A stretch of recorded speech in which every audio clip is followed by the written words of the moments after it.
Evan Dame, as the newly masked Kawhi and the Clippers routed the Blazers yesterday, 128-105. LA held Lillard to 0 for 8 from 3. Here's Kawhi talking about his new accessory. Did your teammates give you a hard time at all about the mask?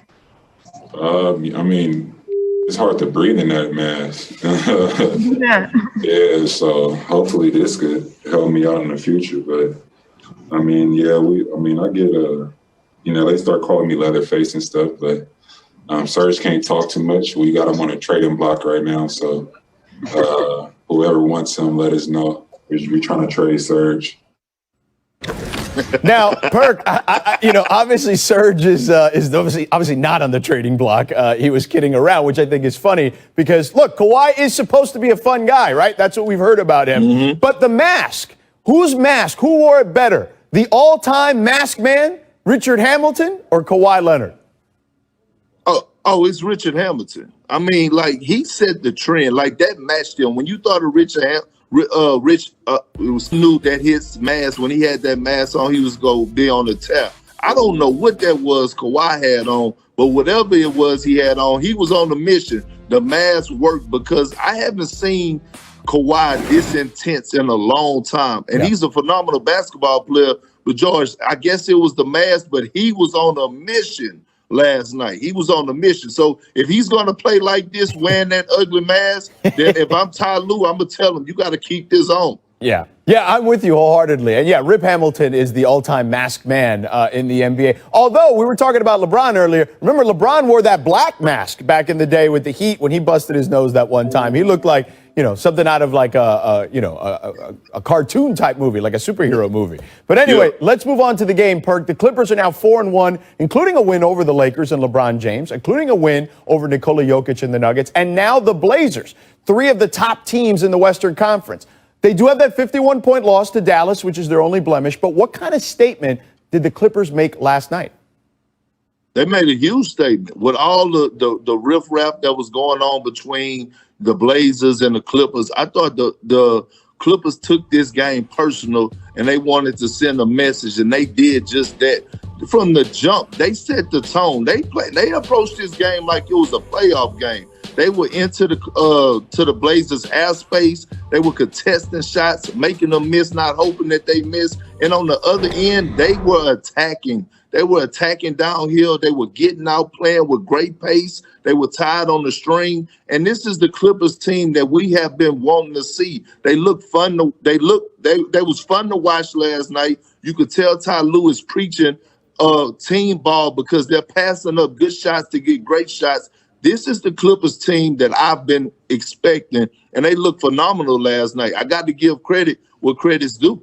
I'll say this. I thought you brought up a great point about Kawhi specifically, just kind of his demeanor. I think the team in general this season has a different demeanor so far, Perk.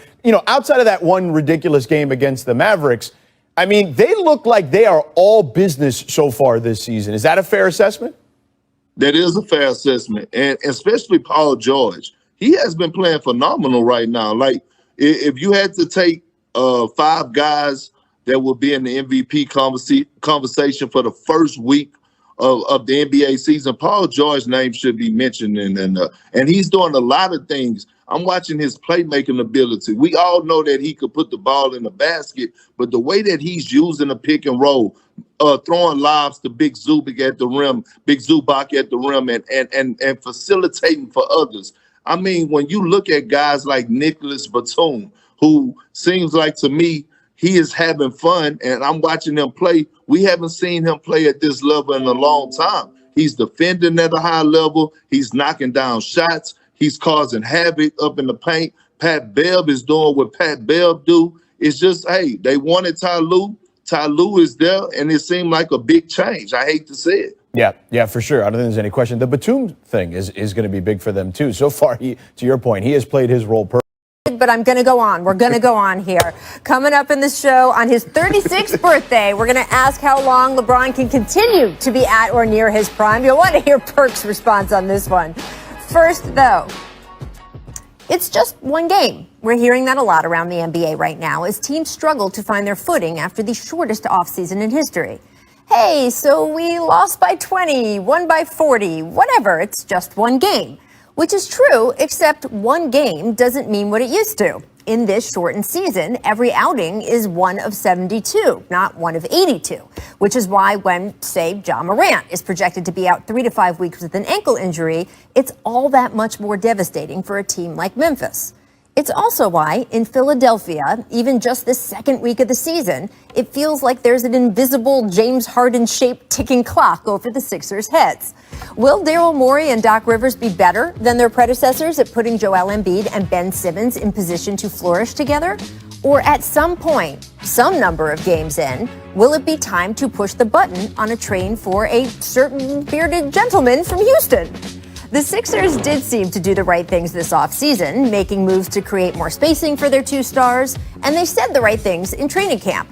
Ben Simmons told reporters that former teammate Josh Richardson, quote, was definitely right when Richardson said there wasn't enough accountability in Philadelphia last year, and that since Doc arrived in town, Simmons said, quote, it's been great to see that and see guys be accountable for certain things and come here ready with a different mindset, unquote. Of course, those are all nice words, but now that the season has officially started, the games are what count. And last night against the Raptors, things did not start out well for the Sixers. Philadelphia trailed for most of the first half, shooting 29% from the field, just 22% from three. Meanwhile, on the other end of the floor, Toronto was getting so many good looks from three, you wondered if the Sixers arena staff had accidentally left a bunch of welcome mats out beyond the arc. There was also Kyle Lowry back in his hometown doing Kyle Lowry things. Yet slowly, as the game ground on, Philadelphia pushed its way through. Tobias Harris and Seth Curry both found their shots, combining for 18 points in the third quarter alone. Embiid persisted through an injury scare to finish with 29 points, 16 rebounds, 4 assists, 2 blocks, with a 14 of 16 performance at the line to boot.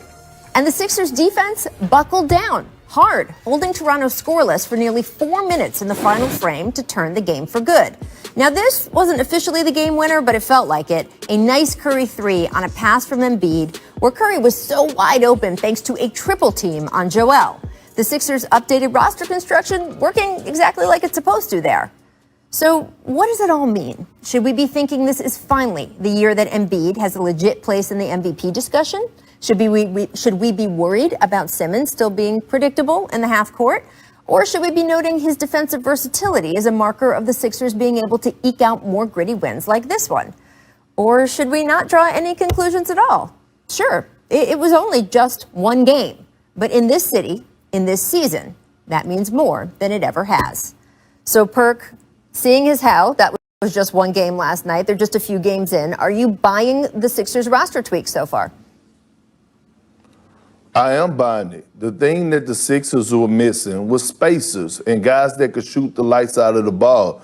You look at a guy like Danny Green. You look at a guy like Seth Curry, who I think just get props for shooting the ball, but Rachel, he's a hell of a basketball player. He's an underrated defender. He's an underrated playmaker. And then when you look at the structure of their team, just think about this. Tobias Harris was having one of the best seasons of his career with the Clippers under Doc Rivers. And Joel Embiid, I love what Doc Rivers is going to do for Joel, and what he's doing for Joel is he's holding them accountable, not on the offensive end, but on the defensive end. And it's a ripple effect. So when you can hold Joel accountable, not Ben Simmons is saying, you know what, I could play for Doc. I could go out here and lay it all out on the line. I love the way this team is structured. I think they're moving in a great direction. And last year at this time, if they were down at halftime like they were to the Raptors, I don't know if we would have seen this same fight. But since Doc Rivers is there,